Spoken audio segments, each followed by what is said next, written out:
Malalau mali e a ho e ki mo lele e tonga ko tope, fifia ke utatali lele ki mo tolu ki hongongo a le tio ka uma afo ki televisione tonga ki he ho wani. Wakai ki ngā hitala noa lalahi o e aho, whakatau wholofola ki ne a fio e minista ki muri a siaina, hile ne tu uta i tongani hoa tau e aho ni.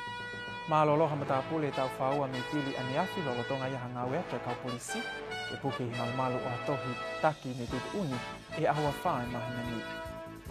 Pea e toi lele yangi ai mauanga uhila, ki he mahina e tu uta mai ki tongani he aho hiva o sine, ai konga me misini whakataini ki misini wha uhila ne wesia e atahinima o Sanuari. E toi iai peme ngahi iongo ngo kehe ana yangi whakataha me wakai ki whamu me taha me he mala e o sipoti, pehe ki he whakamatala ea. Ka koe wakai eni ki he whakai ki.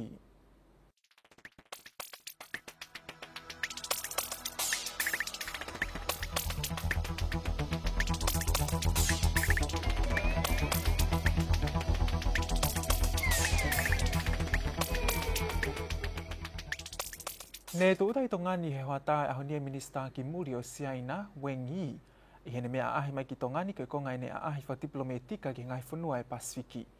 Lolotonga ene a ahi aho taha mai ki tonganina ane whakatau wholofola ki ene a fio, ki ngi tupo wono i hoa e whiawhio e aho ni. Ki mo aia petok whae ngai whakataha makehe mo i palemia, pehe ki pule anga. Ko ene mea mai eni i ahi wha diplomatika ki ngai whanua e Pasifiki, kawai a tongani, o whikau aki me ngahi ka veinga ki wafa diplomatika e pule anga siaina, mo ngai whanua o Pasifiki.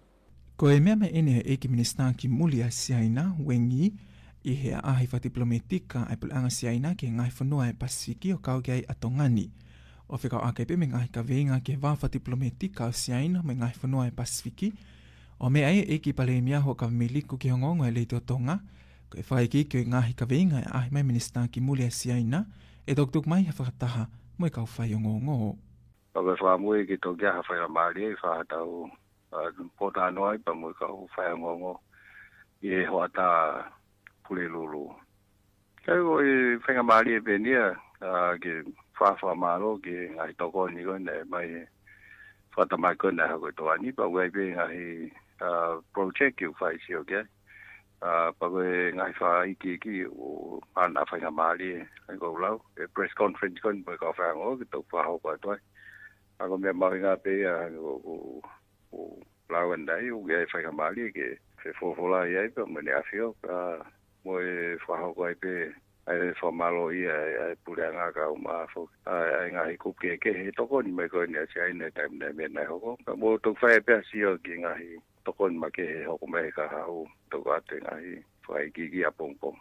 Ko e tu utako eni i tongani a Wengi, ko ene mea maia me fisi hile nei haamoa ki li pasi me utumotu Solomone, pete ne mea atu me tongani a pongpongi ki ngahi tuku i motu he Pasifiki, o kutoe ki ne ahi ki ai o kau ki ai a Vanuatu, Papua New Guinea, utumotu Kuki, Niue, me utumotu mai Kolonisia.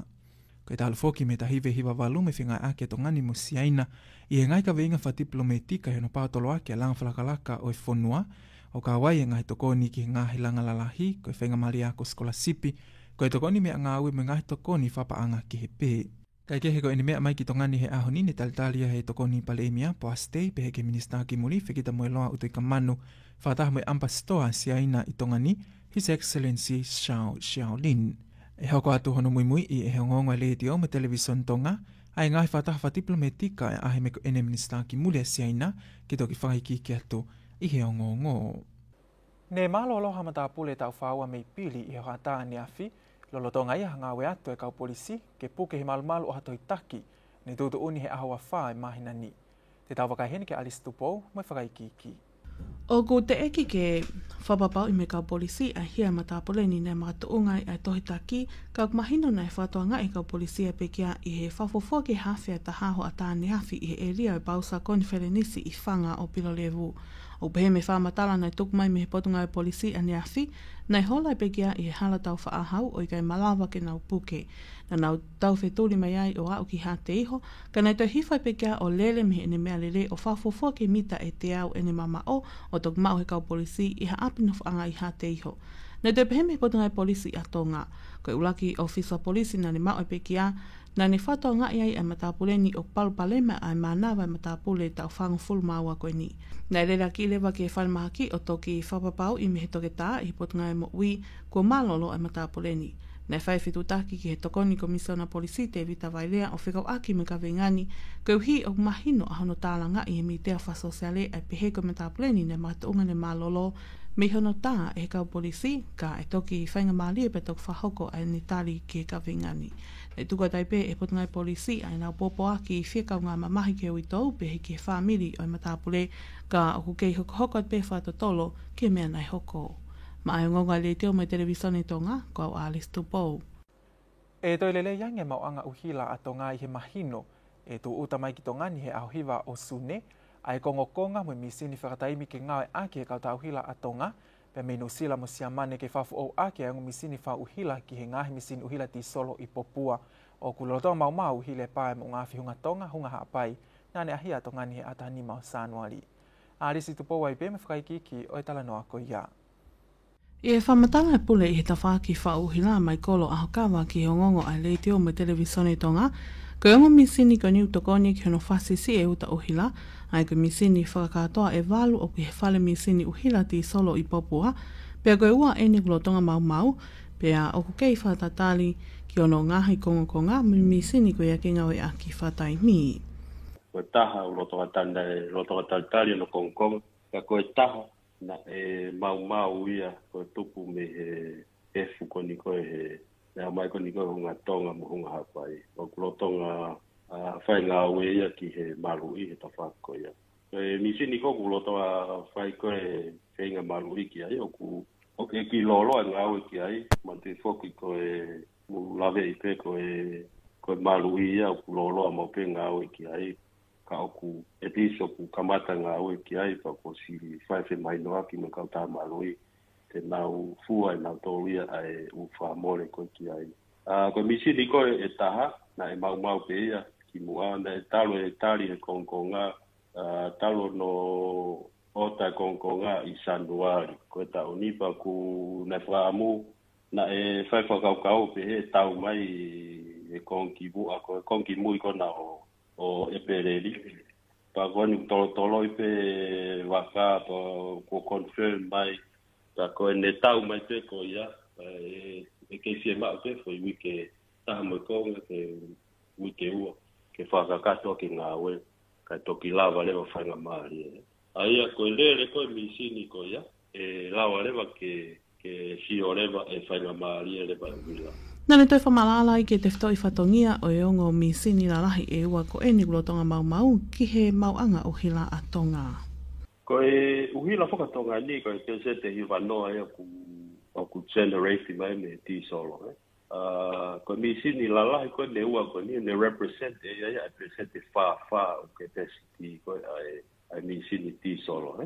Ko tānoa ko ke pesiti ka pau ke whakaukau ka pau ke pehe o koe ai hao mi sini stand by e ua i aki. Tau ke peka pao koe KVA e nima, taki KVA e nima. Pea ka pao e mau e mi sini ta, koe mō rea KVA e nima. Pato e lewa hao nima. Ai a koe holo aki lewa hao capacity, e peseti nima noa. Ai koe tānoa pehe, ia koe ka koe mau tōru ia. Koe holo aki mau tōru peseti wha capacity. Pa koe fo i holo koe ia, tō no lewa ai ta whako uhila ke whakakato koe asi e mau uhila koe kakai. Ka koe maari pe koe ke whainga maari ai o lahi ai u Renew Apollo he taimini ko whotu holo i tongani, i tongatapuni. Ka koe mea whai whamalo lahi ki ai, koe i heli ka moe puha uhila la lahi pe moia e ua na e toki whotu e taha i December tau kohosi. Ka koe pua wila ano ua na toki testi pe o au mai te taimini. Ka koe mea ia kou ni lava koe pua wila ni lava ko wha whainga maari o ni bridge koe ket koe tau no ai koe ti solo. Koe whamole whapaanga ki ongo misini la lahi koe ni u whe ungai me paanga e taha kilo, aia koe whamole koe ni o ose i loto pea he patsete ta whaaki ki ono whao koe uhila i he patsete wanoa wa taha wanoa wa tuku ke heange misini taha e whapaanga ia e he malu i. Maaengo ngā litio mai televisione tonga ko Alice Tupo. O ku i he tuunga whawhia maaria e tuunga i ngahi apiako lau tohi e ni ihi pe heke huhu malu i pe ko pawai ke nau fokleva o ako i lokiako ai ne kamata ia aneafi. Ko e talanoa ko ia mo senolita tu i vai. E he whaike eke mo ne si pole wa aki toa potungai mo ui ai aku ni toka ngai kina e polokalama huhu malu i si stafu tei. Ko e konga pe lau tohi pule anga o kufoki ki he ako. Ai aku kauke apiako lau tohi e weiki i tonga tapuni. Mei haapai, ko e ngahi ako anga lau tohi pe i he wahe lulunga, o tu mua mua mo i wahe hahake wā. Pea ko wawa ulewa ko e otu motu lalo pe ai aku kauke ai a kapa, wheretoa taunga pea mo o tea. Ai mau koe ai matiuteu a ngahi loki ako ke sio ke ni ke wawa pe unga pea moe pe unga koe ai e alele loki ako ko ke fotu ke whanau pea taha koe tunga koe uki ai hu malui o kai pe seti o ke mau me ngahi api ako ke au ke tunga koe hu malui palava o toki kamata ako ko ia ka ku manga tuunga ko toa peia me tutuuni fai tutuuni ai komiti o kuna ulava atu ke ngai api ako o fai hono sio fi whakarelei ke oan au ko fotu e ako ke te lahia e mafola e maaki ka ku whimau pe ke fai hono sio fi mo whakakakato e ngai whimau ko ni pai toki lava lewa fotu uha api ako. O kepe ngai api ako, tau te whito ke ngai api ako ko ni ko o fotu, hange koe tau sio ke he wahe montu o hapai, wahe moto wawau, o na o sea o na toke ngai peseti koe o whie maari e potu ngawe ako ke fotu e ngahi ako. Ai ako e ngai api ako o mahalo mo wakaya te ki ai o te ke fotu, o wai pe ngai whie mau, i ngai matu unga koe ni na ulawe ki ai, o wai komiti o na wanga toka ngai ai, o kawai ai hu malui, o te kei ke a usia ai whi tu unga koe o whie mau me komiti koe ni, kai lawa whoko tu uha api ako. Kai ka wai whakawhie maari, lahe ngai api ako ko whoko tu u, ka ngai api ako koe ni o te kei whoko tu u, e whie mau ke nau wa o ki he ngahi tuunga koe no te mau. Ke au ki ai ngahi tuunga e api ako, tuunga ho malu i, mo ngahi alame api he pe to klava o foto e api ako. O ku mahino i he taimine fōke ai whāna wako kolisi ki loki ako, ai lahi koe ai matawaivai ai ako mei api. Pea o kutoia kau pole ako toko lahi o totonu pe ke tui nge mātua tai whānau, i hono te ke whānau ke huhu malu i. Kai malawa ke whafo ke whānau wako ki loki ako he koe whaunga lelei taha peia ke hea koe whānau. Lorotonga e ni nei whakamala ala a te ke tuunga whamuimui taha o ia polo kalama huhu malu i lorotonga ni. Ai koe tau festos o tau kei pesepe hiwa fitu. Ai koe tau huhu uloaki ia huhu no wa tau pesete hiwa taha. Wako tau pusta tos, poko tau huhu koe whakalahi o tau pesete e ni mavalu. Koe huhu koe ke tau whanau, tau nima ke tau tataha, o tau osea o hake peke peseti e whātolu. Ai koe tuunga whamuimui taha, ia koe o koe e tau malu i he ahoni. Koe toka ngā, koe uhi o kulahi ngahi tutu uni whataptapui o kwhangalo kuloku, ka o ikai uhinga ia ke ta e toka ngai e kakai ke huhu malu i. O ku kei whie mau peke kei malu e kakai o kunau kei tuu lawe angofua ke wailasi COVID taha hiwa. O ku kei lele i matangi pea polo kalama huhu malu i me e holo whamanatu kuin salote ke a whaahinga taha pe o kuni whie mau ke huhu malu i COVID taha hiwa. Mai o ngonga le tio me televisione tonga, ko Osnolita tu i vai. Koe ofa, mo e whaakataki ke i he kautau hi e kautau leke leka. Koe ko ngai e mea a Lady Fiela Kepa e polo kalama whakawheo hi e kautau leke leka o e paini tu ua, na e whakahoko i he pongpongo e ahoni i he holo whale masiva. Koe polo kalamani o whengai ake e ko silio tonga tapua, pe mo i timi ngawe huelo Alzheimer tonga, i hono whotutuha polo kalama makehe ke whafokfoki mai e lau maalia o e fiefia, i he kautau leke leka hilia ai e ongo fuloa na ane ahia tongani i he mahina ko Sanuari. Koe polo kalamani na ia i tono e whai ngongo ai whaleni Senolita tui vai, o ne tuku mai e whai kiki o e talanoa ko ia. I he mea whakawhalanglangi Lady Fiela Kepa, ne ongo koe polo kalama e ni ma e kautau leke leka, ka whia mau ke toa e whamamawha ke he kautau he kautau leke leka nau nafo i api. Ke whakaivia ki nau tolu ke nau mahi noi e tuunga o iai ngai whililiwa ke ulunganga kautau leke leka, i hena wa o koia ke he tau motua koe whitunga fulu ki o lunga. Ko tui koe taimlahi o tau sio pe tau tōlu ia, ke tō taha ko we siaga, pe ku fōutua mo e Alzheimer pe ko dementia. Nau whakaamoa o toi tokolahi ange mātua tangata, mo e kautauhi. He koe kautauhi o mahu inga ke mo toi ilo ange, ki he mea ko hoko pe fōutua ai tō taha ko ia, aki ai dementia mo Alzheimer. Koe kautau leke reka, koe kakai mahu inga i hoto society.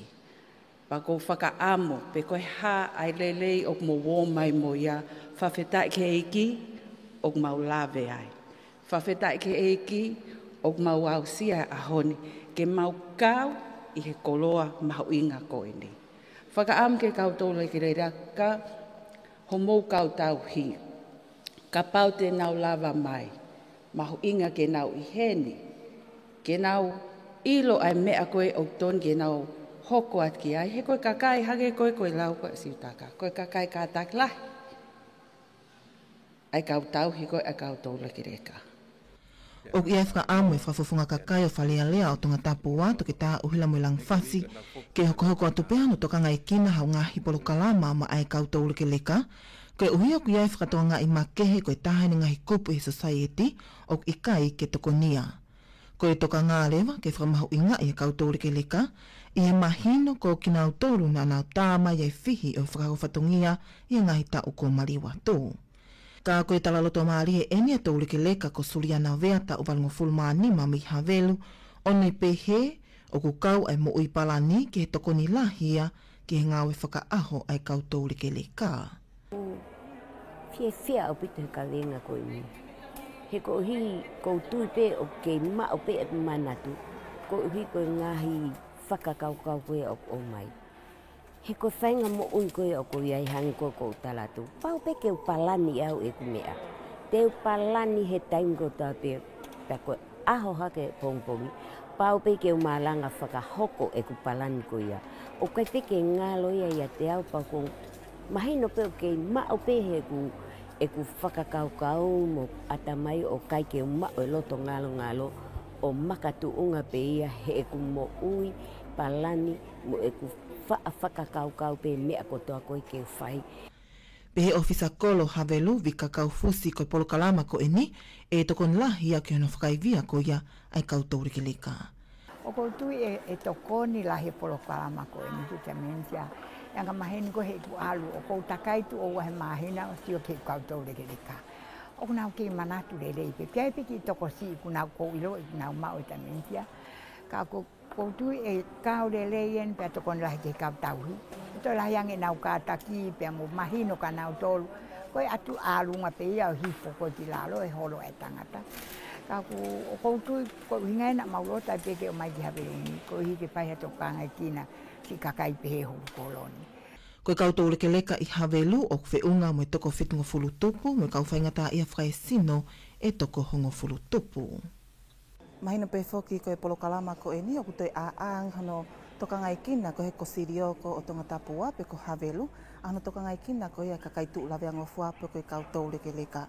Ai mahu inga ko ia ahano toka ngai kina makehe kina utolu. Me he holo fale masiva mai ngonga le tio me televisione tonga. Ko ausnolita tui vai.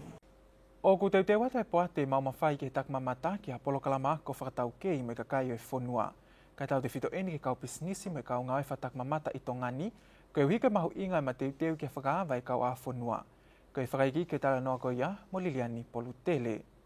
O ku mahina me ngai whotu tua e pule anga, o wawepe e whoki ki anga mahini e whiwhlau aki whawaha a pule anga, o atake kau whlau e wā ki nau toi ahia ai otumotua ngā au whā. I ene pehe lewa ko ngā unua tuai e poa te mauma whai ki tak mamata ki toi whaaki aki, e kau ngāwe whatak mamata ni Westia mo mori nau ngāwe ke uhika i kai ha toi whlau ewa mai ki tongani, rotonga whianga ngai e whonua mo e maha ki whamamani lahi ko viti tāhai wā pehe ki ngā hi whataptapui. Ko o tali ai e harea pau whawhei tuu ki e whakatau aki, Pesa Plus, ke nā whapaanga e ngahi ngāwe ki una tatake ngahi polo kalama aku whakatau kei mai ka kai e whonua, kei tau te whito ki kau pisnisi me kau ngāwe whatak mamata ki nau mateu teu ki hona tali ai kau whlau ewa ki tongani.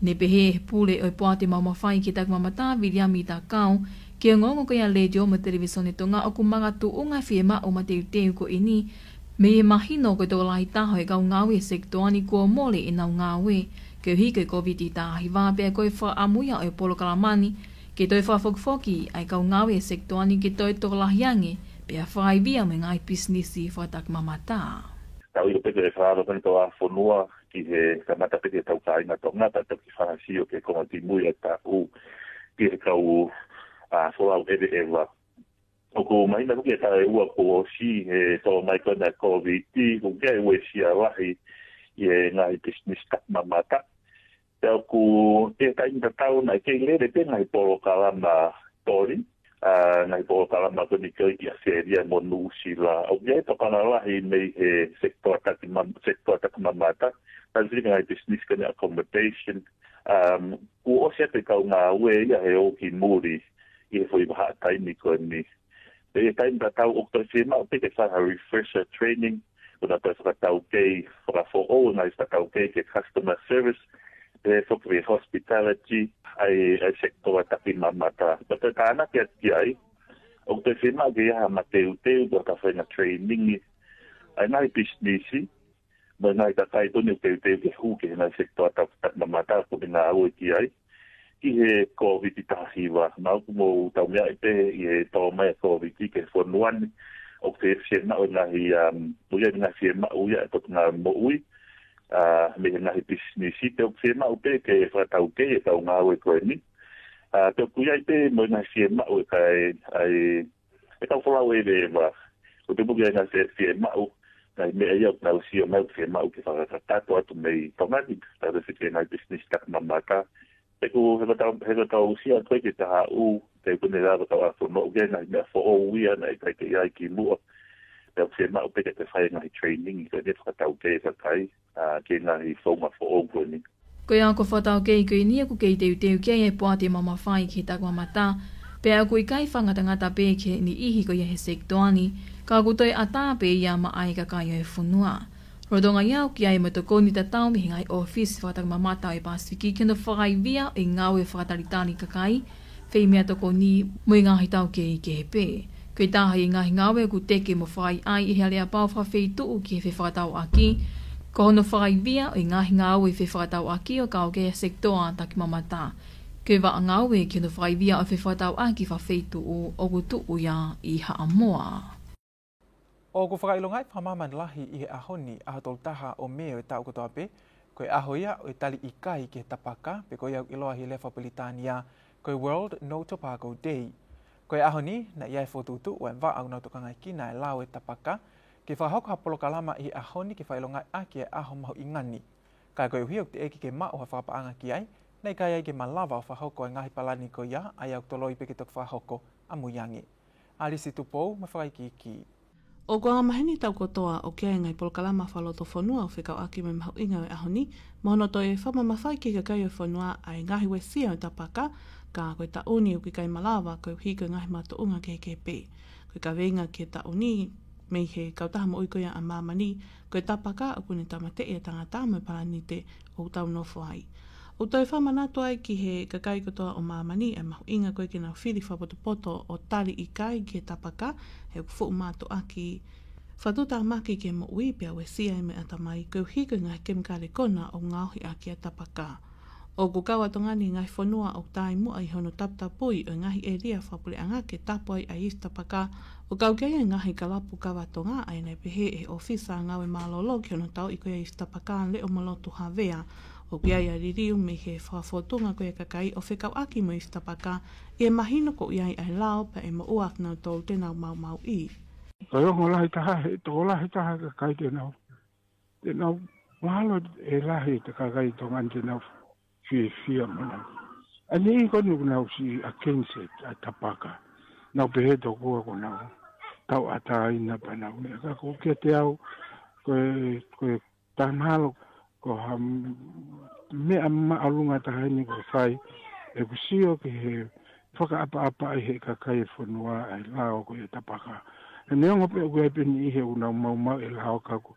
Kia te au ia ko kehe aputoi me nei taimi ko ke mantu i pena tau o te asipi hawhitu o wifi noa e koe asi he whare pe ko whatahanga kakai nei hanke be hame noa ia be kakai ko taimini o ke sio ko kamata ke mahino ke kakai ai lao ko pe ko fi maria o finga ke malolo ko menga o si lava fatongia la neongo na tu to ta pe konga me ka polisi an mau ki kau ka ke te au ia o ngo ia o ko fi la ka ke te au ko hatu nga maalunga ni ko o ka fonua ka kai fonua I tongani ai lao ko ne tapaka o foka fi e te malolo mi nga we ka ko se ngoi ko si tu maalunga abite lao ia pe o ko kaunga le re abitu me ka kai fonua no taukawe I pe mo no famalo hia lao Nongo ai mauwahenga malolo ko eni a havea mi hono whatongia ko ofisa tapaka I potungai mo ui,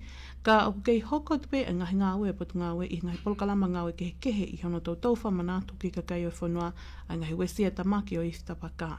Ko e ngahi wesia tamake tapaka ke mo ui e tangata a kune whatupuai ai kansa, ko e palpalema I halanga manawa, ko e mafu o hoko e ke pākalawa mo e palpalema I halanga toto, ko e suka, hoko e palpalema ke ni fōpe ea wai pe kia tuunga koe mole whanongo mo sio. Ma ai ngonga radio mo televisione tonga ko Alice Tupou. Pea mei he whakamau angalahi, na e tali halaia I he whakamau angalahi he pongpongi e ahoni, ai me taha pule mei sopu ko o sayasi soakai na ulu matua, whilawe ia mo ni whakatupu ma mawha halawea ki me taha pule ko musa ati whalase. Ko e tali halaia ene whakailoa, hili hano whakailo ki hia ko whakatupu ma mawha halawea. Ko hia ko nine hoko e ata tolu o sune tau ko o si isopu, aia ne tuki ahi whakailoa ai fofonga e mamahi o hoka e lavea ki hono fofonga. Kai kehe na tutu uni ai he tui whakamaulahi, Michael Witten, ki whakaloloa pia e malu e whakailoa ki aho I toi hai he whakamau anga.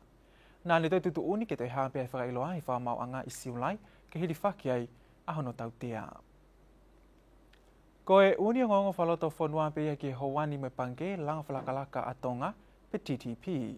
Oku ikaike ke totongi ai revi I ho o vete pe fe ave akpaanga mo panke langa whakalakalaka o tonga. Kakate pia e o ngongo ki Hawani me whakaamu ko e uni o ngongoni ni autona te ke loto whale tonga kotoa pe I he whiawhini. Ka ki mua pe tau mawai te toi wakai pe heni ki he ulu I o ngongo. Whakatau wholofola ke ne awhio e minista ki muli a siaina hili ne tu utai tongani hoa tau e ahoni. Malolo hamata pule tau whaua me pili ane afi lolo tonga hangawea te kau polisi ke puke he malmalu o hatu hitaki ni tutu uni he ahawa wha o e mahina ni. Pea e toi leleia ni e mauanga uhila he mahina I tu uta mai ki tongani he ahahiwa o sune ai kongokonga me misini whakataini ke misini wha uhila ne wisia he atahanima o Sanuari.